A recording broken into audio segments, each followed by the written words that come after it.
नमस्कार। टीवी 24 में आप सबका बहुत बहुत स्वागत है। मैं हूं मोहित कुमार साहू और आप देख रहे हैं टीवी 24 की खास पेशकश, वादे कितने पूरे कितने अधूरे। मध्य प्रदेश के सियासत की बात कर रहे थे, मध्य प्रदेश विधानसभा के तमाम सीटों के समीकरण पे चर्चा कर रहे थे। कितने विकास हुए हैं, क्या है मायने विकास के, आखिर जनता क्या चाहती है, मतदाता वोटर चाहता क्या है। चुनावी बिगुल बज चुका है, नामांकन का दौर जारी है। लगातार प्रत्याशी घर घर जाकर मतदाताओं को रुझाने में लगे हुए हैं। हम समझेंगे एक एक विधानसभा के बारीकी से विश्लेषण और उसका समीकरण। हमारे साथ जुड़े हैं हमारे पॉलिटिकल एडिटर अतुल विनोद पाठक जी। अतुल जी, आपका बहुत बहुत स्वागत है। साथ ही राजेश अग्रवाल छतरपुर से हमारे संवाददाता भी जुड़े हैं।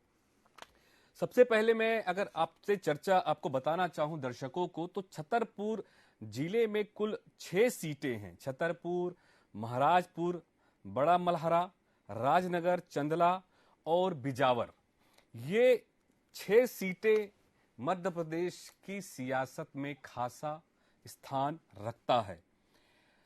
जिले में इन दिनों कथावाचक धीरेन्द्र शास्त्री के चलते पूरे देश में चर्चित है। बागेश्वर धाम की वजह से इस जिले को लोग अब जानने लगे हैं। बीजेपी के प्रदेश अध्यक्ष वीडी शर्मा यहां से सांसद भी हैं। इसके चलते छतरपुर जिला आगामी ये जो विधानसभा चल रहा है, जो अभी सुर्खियों में है विधानसभा, ये छतरपुर जिला इन खास वजहों से सुर्खियों में है। खासकर वीडी शर्मा जो सांसद हैं और कथावाचक धीरेन्द्र शास्त्री। 6 जिलों की विधानसभा सीटें में अगर हम बात करें तो 3 सीटों पर कांग्रेस, 2 पर बीजेपी, 1 सीट पर समाजवादी पार्टी का कब्जा है। मिला जुला वोटों का प्रतिशत समीकरण बहुत, मुझे लगता है कि अगर मैं बात भी करूं अनुभव से, तो भी ये ऐसा है कि लोग पार्टी जो अगर किसी पार्टी को या किसी दल को वोट दे रहे हैं तो कहीं ना कहीं पर उनका विकास मायने रखता है, उस क्षेत्र का विकास मायने रखता है। इसलिए यहां पर बीजेपी कांग्रेस के अलावा समाजवादी पार्टी भी मैदान में मौजूद है। इसी तमाम समीकरण पर हम चर्चा करेंगे, समझेंगे हमारे पॉलिटिकल एडिटर अतुल विनोद पाठक जी से। अतुल जी, लगभग ये भी हम अभी जैसे इससे पहले भी दमोह पर चर्चा कर रहे थे, वैसे ही छतरपुर जिले का भी लगभग हाल इसी तरह का समझ आ रहा है। कैसे देखते हैं आप जी? देखिए, छतरपुर काफी इंटरेस्टिंग है। सबसे पहली बात तो यह कि छतरपुर अपने आप में एक चर्चित जिला है धीरेन्द्र शास्त्री के कारण। और दूसरी बात यह है कि सांसद हैं वीडी शर्मा यहाँ के छतरपुर में ही खजुराहो आता है, जो अपने आप में एक वैश्विक धरोहर है, वैश्विक स्थल है जिस पर पूरी दुनिया के लोगों की नजर होती है, आना जाना रहता है। तो यहाँ पर 6 सीटें हैं। 6 सीटों के नाम मैं आपको बता देता हूँ: छतरपुर, महाराजपुर, बड़ा मलहरा, राजनगर, चंदा और बिजावर। राजनगर में ही खजुराहो आता है। खजुराहो राजनगर अपने आप में एक अनोखा स्थान है और खजुराहो के नाम से ही संसदीय सीट जानी जाती है, खजुराहो संसदीय सीट, जिससे कि प्रदेश अध्यक्ष वीडी शर्मा इस वक्त सांसद है। इसीलिए भी ये काफी प्रतिष्ठापूर्ण जिला हो जाता है सांसद की दृष्टि से, और सांसद जो कि प्रदेश अध्यक्ष भी है। सभी सीटों पर बीजेपी को लाना उनकी नैतिक जिम्मेदारी हो जाती है। 4 सीटें 2018 में कांग्रेस को मिली थी। कांग्रेस को अच्छी खासी सफलता बुंदेलखंड के इस जिले से मिली थी। 1 पर बीजेपी जीती थी और इसमें 1 पर समाजवादी पार्टी जीती थी। लेकिन 2019 में बीजेपी ने सेंध मारना शुरू किया और 2020 में कांग्रेस के एक एमएलए को बीजेपी में शामिल कर लिया। इसके बाद समाजवादी पार्टी की जो एमएलए है राजेश शुक्ला, वो भी बीजेपी में शामिल हो गया। समाजवादी पार्टी के एमएलए को अब बीजेपी ने टिकट दे दिया है अपने खाते से। तो ये पूरा इसका हिसाब किताब मैं आपको और बता देता हूं। आंकड़ों के हिसाब से महाराजपुर सीट पर कांग्रेस जीती थी। यहां पर अभी कांग्रेस ने नीरज दीक्षित को उतारा है। बीजेपी ने कामाख्या प्रसाद सिंह टीका राजा को यहाँ पर चुनाव मैदान में उतारा। यहाँ पर ये राजा लगाने की एक प्रथा है, जो भी रसूखदार परिवार होता है, नाती राजा, टीका राजा, भैया राजा, इस तरह की प्रथाएं यहाँ पर चलती हैं। और इन परिवारों का प्रारब्ध में काफी कुख्यात इतिहास भी देखा गया है। भैया राजा के बारे में आपने सुना होगा, जो काफी कुख्यात रहे, जिन्हें अपनी नाती के साथ रेप और हत्या के मामले में सजा मिली और जेल में ही उनकी मृत्यु हो गई। तो यहाँ पर चंदला विधानसभा की हम बात करें, बीजेपी ने 2018 में जीत हासिल की थी। अभी कांग्रेस ने हरप्रसाद अनुरागी को अपना उम्मीदवार बनाया है। दिलीप अहिरवार बीजेपी से हैं, यहाँ के स्थानीय विधायक का टिकट बीजेपी ने काट दिया है। राजनगर यानी छतरपुर यानी खजुराहो सीट से कांग्रेस जीती थी, छतरपुर सीट से कांग्रेस जीती थी और बिजावर सीट से सपा जीती थी। सपा का उम्मीदवार बीजेपी में शामिल हो गया। बीजेपी में राजेश शुक्ला ने ज्वाइन कर ली। हालांकि सपा से ही वो विधायक कहलाते रहे, लेकिन अब बीजेपी से उन्हें टिकट मिली है। छतरपुर की हम बात करें तो छतरपुर विधानसभा सीट, जो कि जिला मुख्यालय भी है, 20% के करीब यहाँ पर 40,000 अनुसूचित जाति के मतदाता हैं, 17,000 मुस्लिम मतदाता हैं, ओबीसी वर्ग के 49% मतदाता हैं और ब्राह्मण मतदाताओं का भी यहाँ पर अच्छा प्रतिशत है, 35,000 के करीब ब्राह्मण मतदाता हैं। यहाँ पर हम यदि इतिहास देखें इस सीट का, छतरपुर का, तो 2018 में कांग्रेस जीती, उसके पहले 2 चुनावों में बीजेपी जीती, 2003 में समाजवादी पार्टी ने स्थान बनाया, 98 में बीजेपी, 93 में Congress, JD, JNP, Congress, JNP. तो इस सीट को का इतिहास देखकर ये पता चलता है कि ये सीट किसी भी दल की परंपरागत सीट नहीं रही। यहाँ पर समाजवादी पार्टी को भी मौका मिला, बीजेपी को मिला, अन्य दलों को भी मौका मिला। महाराजपुर सीट की हम बात करें तो ये बीजेपी का गढ़ मानी जाती है 2018 के पहले। 2018 में यहाँ पर बीजेपी हार चुक गई थी, लेकिन इससे पहले लगातार 1990 से बीजेपी के उम्मीदवार जीतते रहे। एक बार बीच में निर्दलीय भंवर सिंह को भी यहाँ पर जनता ने मौका दिया। बड़ा मलहरा सीट की यदि हम बात करें तो यहाँ पर उपचुनाव में बीजेपी के कुंवर प्रद्युम्न सिंह लोधी जीते। कुंवर प्रद्युम्न सिंह लोधी 2018 में कांग्रेस की सीट से जीते थे, फिर ये बीजेपी में शामिल हो गए, बीजेपी से जीते और बीजेपी ने फिर इन्हें मैदान में उतारा है। यहां पर मैं आपको बता दूं कि रामसिया भारती एक साध्वी है, यहां पर चुनाव मैदान में है और कुंवर प्रद्युम्न सिंह लोधी के खिलाफ चुनाव मैदान में वो लड़ रही हैं, जो कि बीजेपी के उम्मीदवार है। राजनगर की हम बात करें तो कांग्रेस लगातार यहां पर जीतती रही। विक्रम सिंह फिर कांग्रेस के उम्मीदवार हैं और यहाँ पर चुनाव मुकाबला काफी रोचक है। चंदला सीट की हम बात करें तो चंदला सीट पर बीजेपी लगातार 2008 से जीतती रही है। इसके पहले समाजवादी पार्टी लगातार 2 बार जीती, फिर बीजेपी जीती, उससे पहले कांग्रेस भी जीती, जेएनपी भी जीती, यानी ये सीट भी किसी की परंपरागत सीट नहीं है। विजावर सीट की हम बात करें, विजावर सीट में समाजवादी पार्टी जीती थी, लेकिन समाजवादी पार्टी के कैंडिडेट ने बीजेपी ज्वाइन कर ली, बीजेपी से वो उम्मीदवार है। इससे पहले बीजेपी जीतती रही, 1998-93 में कांग्रेस जीती, 90 में कांग्रेस, 90 में बीजेपी, फिर 85-80 में कांग्रेस, 1977 में जेएनपी। तो ये इस पूरी जिले की सभी सीटों की एक वानगी है जो हमें बताती है कि ये सारा जिला अपने आप में प्रयोगवादी जिला है। हालांकि विकास के पैरामीटर्स पर देखें तो यहाँ विकास की काफी संभावना। बिल्कुल, विकास के पैरामीटर को भी हम समझेंगे। हमारे साथ राजेश अग्रवाल छतरपुर संवाददाता भी जुड़ गए हैं। इससे पहले कि हम और भी समीकरण और वादे और इरादे पे चर्चा करें, राजेश अग्रवाल जी, छतरपुर की हम बात करें, छतरपुर में वर्तमान में क्या परिदृश्य चल रहा है, क्या चल रही है व्यवस्थाएं, किस तरह के लोग चाह रहे हैं, मतदाता क्या देख रहा है, क्या सोच रहा है, क्या पिछले बार जो वादे किए थे या विकास की बातें कही गई थी, क्या वो विकास के वादे पूरे हुए हैं या नहीं, या जनता अभी क्या सोच रही है। परंपरागत किसी भी दलों को नहीं देखा है कभी मतदाताओं ने सीधे विकास को ज्यादा पुरजोर दिया है या व्यवस्था की है कि ज्यादातर विकास को देखा है, विकास को सोचा है, लेकिन उस क्षेत्र में कितना विकास हुआ है हम समझेंगे आपसे। जी हेलो। जी राजेश जी बताएं, सुन रहे हैं आपको, जी बताएं। प्रदेश की तरह छतरपुर जिले में भी भाजपा और कांग्रेस प्रत्याशी घोषित किए जा चुकी है और छतरपुर विधानसभा के कुछ हमारे पास व्यक्ति मौजूद हैं, आइए उनसे चर्चा करते हैं, उनका क्या कहना है इस बारे में। क्या हमारे यहाँ से तो कांग्रेस पार्टी से लालू चतुर्वेदी परिजन भैया बहुत ही अच्छी स्थिति में चल रहे हैं। उनका बहुत ही अच्छा 5 साल का वो रहा है, विधायक रहे हैं। उन्होंने एक भी पैसा आज तक करेक्शन का नहीं खाया है, और जो बाकी विधायक रहे हैं उन्होंने अपना पहला घर भरा है, बाद में देश की जनता को सोचा है। और भाजपा के द्वारा भी कई कार्य कराए जा रहे हैं, क्या उनको जनता नहीं, ये तो चुनाव की रेवड़ी है। कई लोग बोलते थे चुनाव की रेवड़ी नहीं बांटना चाहिए, आज कई लोग चुनाव की रेवड़ी बांट रहे हैं कि 1000 रुपया बहनाओं को दे रहे हैं। अभी तक 5 साल तक 18 साल से सरकार अभी तक नहीं उन्होंने 1000 रुपया दिया। आज उनको याद आ गया कि हम हार रहे इसलिए वो 1000 रुपया महिलाओं को देने। मगर मध्य प्रदेश की जनता इतनी बेवकूफ नहीं है, न छतरपुर की। उनको पता है किसको हमको वोट देना है, किसको नहीं जाए। 5 साल के जो वो हुआ है उसमें आलोक चतुर्वेदी बहुत अच्छा कार्य किया है। 1 भी रुपया उन्होंने नहीं खाया, अपना गांठ का पैसा खर्च किया है विधानसभा में, और बहुत ही अच्छा कार्य किया है।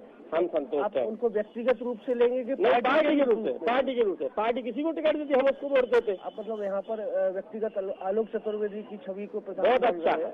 हाँ, आलोक चतुर्वेदी छतरपुर में बहुत ही अच्छे प्रत्याशी है, और उनके का कोई मुकाबला नहीं है। छतरपुर आलोक चतुर्वेदी के बराबर कोई मुकाबला नहीं है। आपकी नजर में छतरपुर का आगामी विधायक कैसा होना चाहिए? क्या चाहता है ऐसा होना चाहिए? अच्छा कार्य किया हमने 5 साल में, अपनी निधि से अपना घाट का पैसा लगाया, वर्तमान में अच्छे विधायक हो। जो भाजपा ने अपने कार्य किए हैं, क्या उनको नजरअंदाज किया जाएगा? बिल्कुल, छतरपुर में तो वही अच्छे विधायक बन गए, क्योंकि वो सबसे अपने कार्य करते हैं। ललिता यादव भी इसके पूर्व छतरपुर से विधायक रही है, 5 साल तो उन्होंने कई कार्य कराए। 5 साल तो दिखी नहीं है। अभी इससे पहले तो वो विधायक नहीं थी ना। हाँ, तो आना चाहिए ना, संपर्क बनाना चाहिए जनता के बीच में। पूर्व विधायक का कोई संपर्क नहीं रहा 5 साल। अच्छा, आपकी क्या राय है? आपकी नजर में कैसा विधायक आप चुनना चाहेंगे? सज्जन जैसा है, तो इसी सब जन सुखाए, सब जन सुखाए, सब जन सुविधाओं से युक्त विधायक चाहिए मुझे।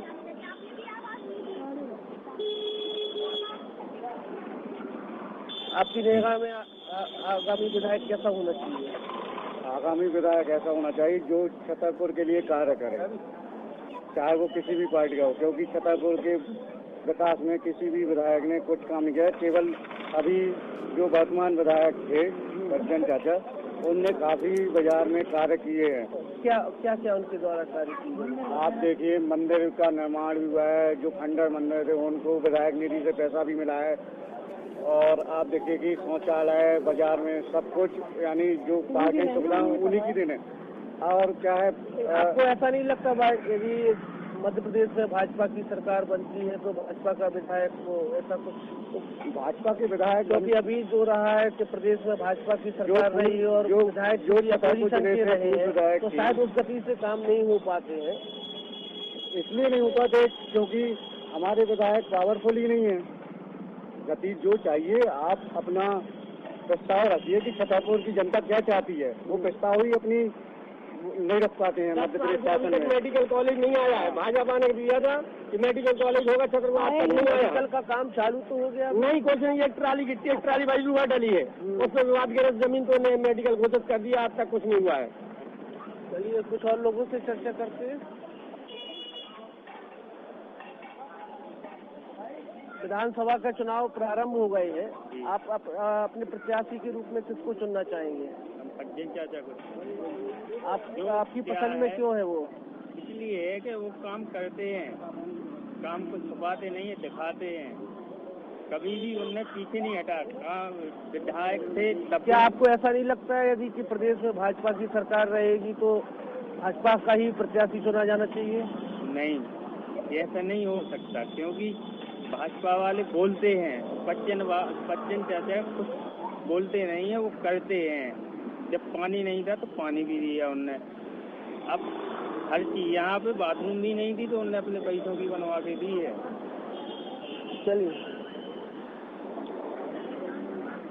हमने आपको देखा सुना। राजेश जी, बहुत बहुत धन्यवाद आपका। आपने मतदाताओं से, वोटरों से रूबरू कराया, चर्चा कराया।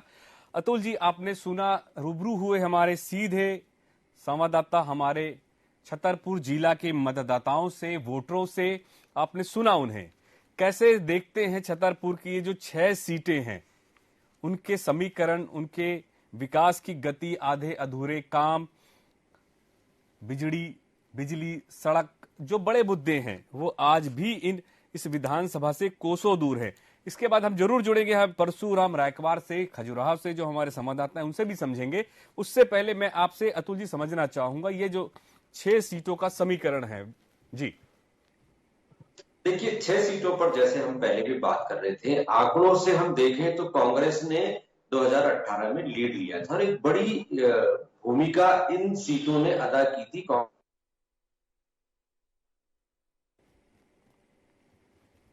जी, हमारा संपर्क हमारे अतुल जी से टूट गया है, तो मैं बताना चाह रहा था छतरपुर विधानसभा में अभी सीधे आमने सामने आलोक चतुर्वेदी कांग्रेस से, ललिता यादव भाजपा से। तो बिजावर विधानसभा की बात करें, चरण सिंह यादव कांग्रेस से, भाजपा से राजेश कुमार शुक्ला, और इस आमने सामने हैं, बड़ी टक्कर देखने को मिलेगी बिजावर विधानसभा सीट से। मल्हारा विधानसभा से अगर देखें तो साध्वी राम, सिया भारती और भाजपा से प्रद्युमन सिंह लोधी। और इसके अलावा अगर हम अगले विधानसभा की बात करें, महाराजपुर विधानसभा, तो नीरज दीक्षित कांग्रेस से, भाजपा से कामाख्या प्रताप सिंह आमने सामने होंगे। यहां पर भी खासा मुकाबला देखने को मिलेगा। चंदला विधानसभा से हरप्रसाद अनुरागी कांग्रेस से, तो भाजपा से दिलीप अहिरवार चुनावी मैदान में हैं। निश्चित रूप से अभी हम वहां के जो मुद्दे हैं छतरपुर जिले के, राजनगर विधानसभा की बात करें, विक्रम सिंह राजा और अरविंद पटेरिया भाजपा से, कांग्रेसी विक्रम सिंह राजा भी चुनावी मैदान में है।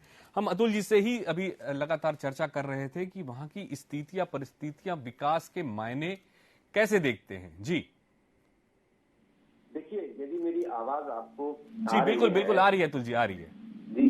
तो छतरपुर सीट की हम बात करें, छतरपुर सीट जिला मुख्यालय है, बुंदेलखंड का एक महत्वपूर्ण जिला है। बुंदेलखंड विकास के पैमाने पर पहले से ही पिछड़ा माना जाता रहा है। जो दूसरे राज्य हैं या राज्य के दूसरे हिस्सों ने जिस तरह से विकास किया, उस तरह से छतरपुर ने विकास नहीं किया। छतरपुर जिले के लोग अभी भी विकास को तरसते हैं, उस तरह की स्थितियों की वो कल्पना करते हैं, जैसा कि वो देखते आए हैं, जैसा कि वो सोचते आए हैं। दूसरे जिलों में जिस तरह का डेवलपमेंट होता है, छतरपुर में उस तरह का डेवलपमेंट दिखाई नहीं देता। इसी वजह से जब आप जनता से बात करते हैं तो कहीं ना कहीं उनका असंतोष नजर आता है। छतरपुर में जो बाकी सीटें हैं उनकी स्थिति भी हम देखें तो निश्चित रूप से बाकी सीटों पर भी कड़ा मुकाबला है बीजेपी और कांग्रेस के बीच में। लेकिन कहीं कहीं विकास काफी हद तक हुआ भी है। जैसे हम खजुराहो को देखें, खजुराहो में आज अंतर्राष्ट्रीय हवाई अड्डा बन चुका है, यहाँ पर बड़े बड़े आयोजन होते हैं। सड़कों की स्थिति देखें तो यहाँ से कुछ हाईवेज निकले हैं जिनकी वजह से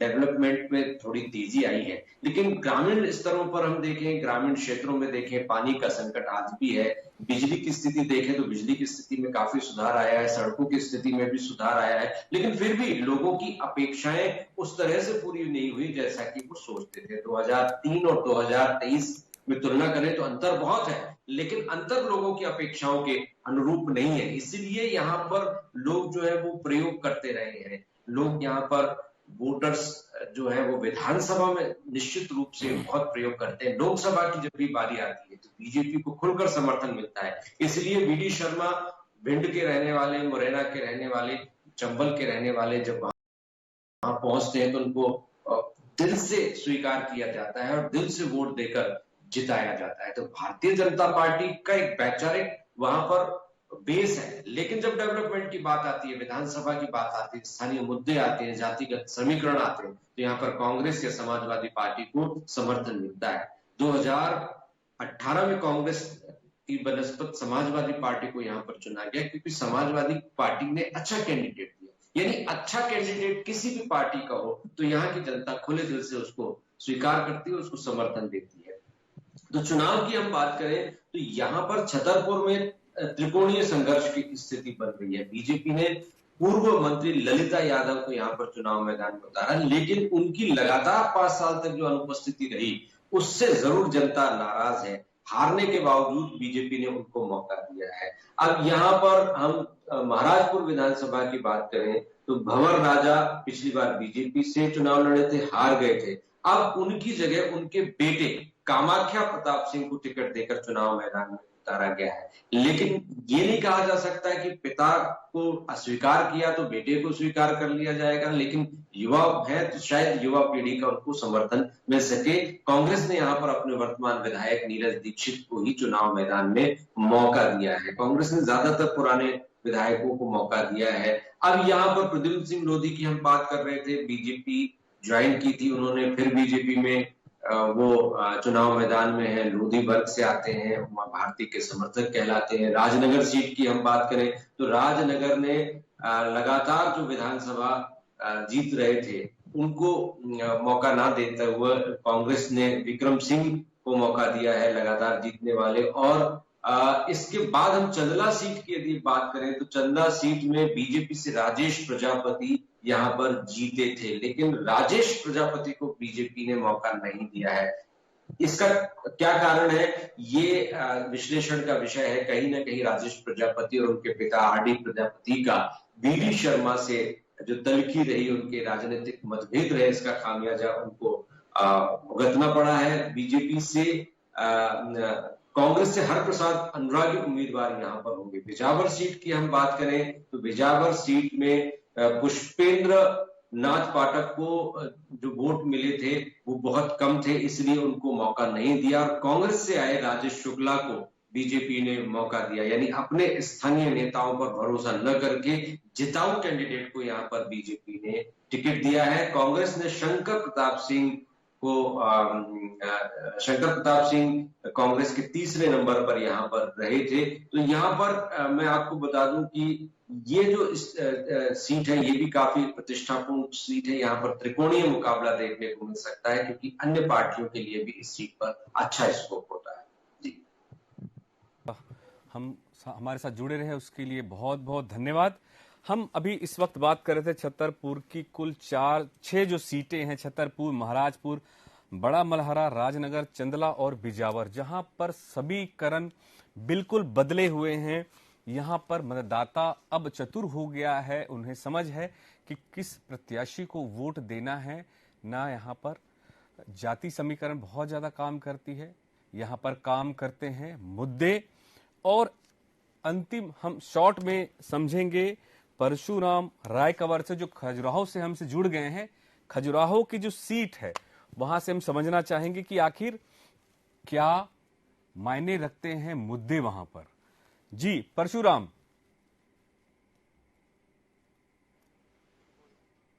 बिल्कुल परशुराम, आप हमसे जुड़ गए हैं।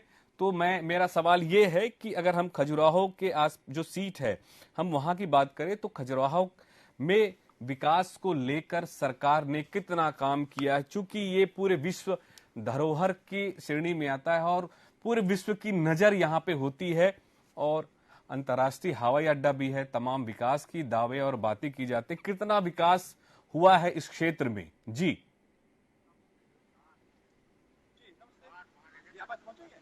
बिल्कुल बिल्कुल परशुराम जी बताएं। जी, इस समय हम मौजूद हैं आपके छतरपुर जिले की राजनगर विधानसभा में। जी, और हमारे साथ में मौजूद है यहाँ पर राजनगर के जो प्रतिनिधि की जो यहाँ पे सभी पार्टी के प्रतिनिधि यहाँ मौजूद हैं जी, और उनसे चर्चा करते हैं कि विपक्ष भी यहाँ मौजूद है, सत्ताधारी पार्टी भी यहाँ मौजूद है। सवाल बनता है निश्चित रूप से विपक्ष के लोग यहाँ मौजूद हैं, तो शुरू बात करते हैं। मैं आप लोग भाई परशुराम जी, मैं आपसे ये कहना चाह रहा हूं कि सिर्फ आप जो है वो मुद्दे की बात करें, विषय की बात करें, ना कि राजनीतिक चर्चा करें। राजनीतिक चर्चा के लिए हमारे पास डिबेट भी है, हम उनको जरूर जोड़ेंगे जो हमारे राजनीतिक जो है। हम सिर्फ मुद्दे की बात करते हैं, स्थानीय मुद्दों की बात करते हैं। स्थानीय मुद्दे क्या है वहां पर? जी, जैसे कि यहाँ पर अभी कुछ समय से आपका मान के चलिए यहाँ पर 15 साल से यहाँ पर बीजेपी की सरकार है, लेकिन यहाँ पर राजनगर विधानसभा में निश्चित रूप से यहाँ कांग्रेस के विधायक मौजूद है। सवाल तो निश्चित रूप से पूछा जाएगा सत्ता पार्टी से, सत्ता पार्टी मौजूद है यहाँ पर बीजेपी, तो निश्चित रूप से सवाल तो पैदा होते हैं कि अभी तक क्या विकास हुए हैं और क्या विकास नहीं हुए हैं। तो यहाँ पर बीजेपी के भी कुछ प्रतिनिधि मौजूद है, जनता भी मौजूद है, विपक्ष भी यहाँ मौजूद है।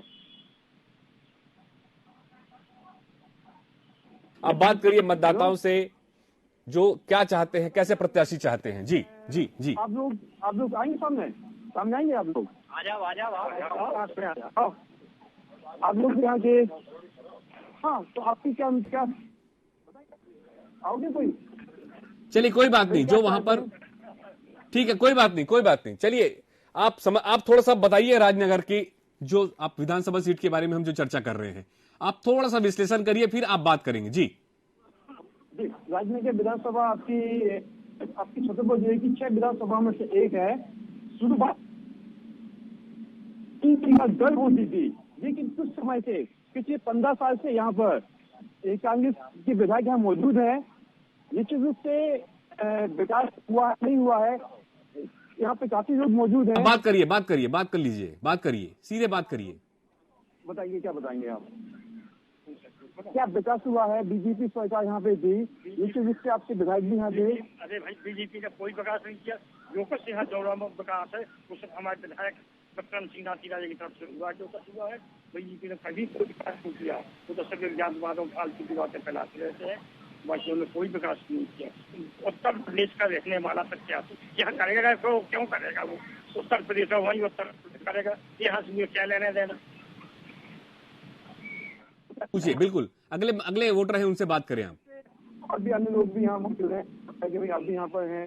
यहाँ भाजपा ने जो विकास किया है, फर्जी केस, दारू बालू लूट मार, इसके अलावा किसी ने कुछ नहीं किया। भाजपा पूरी तरह यहाँ भ्रष्ट हो चुकी है, वो भी खासकर राजनगर विधानसभा में। और इस बार हम ओबीसी महासभा में फिर सचेंगे, और यहाँ हमारा एक प्रत्याशी डॉक्टर राशिराम पटेल बहुजन समाज पार्टी से हम लोग बात करिए। कोई और होंगे वहां पर, उनसे बात करिए, जल्दी कर लीजिए, समय कम है हमारे पास, थोड़ा सा बस जल्दी करिए। कोई और कुछ बोलना चाह रहा होगा? बिल्कुल, क्या हुआ?